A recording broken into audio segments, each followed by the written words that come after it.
Hoy, welcome back mga bulikat kong kaibigan at haliparot. Part 2 na tayo sa ating pagpapasyal sa ating mga tiyahin at tiyuhin galing Mindanao.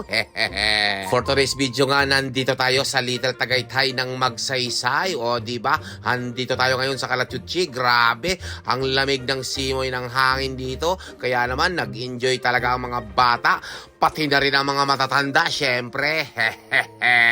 Grabe naman kasi ang simoy ng hangin dito, napakalamig, parang Tagaytay, grabe. Syempre, after nga ng gala, syempre, ang kasunod niyan kainan, kaya naman, naghanda yung aking tiyahin dito sa bayan na Magsaysay ng seafoods. Ang dadami at ang laki, nako, delikado na naman ang ating rayuma dito, Sobrang dami nga ng hinanda dito ng aking tita Malin. Nako, mananawa ka talaga sa kakain ng seafoods. Iba't ibang putahe, iba't iba rin ang sakit ng tuhod ang mararamdaman mo dito after mong kumain.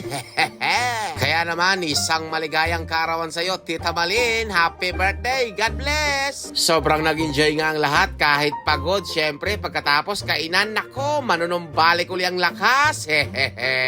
Delikado na naman ang ating tuhod at rayuma dito. Pero okay lang yan. Minsan-minsan lang naman. Maraming salamat. Bye-bye. God bless.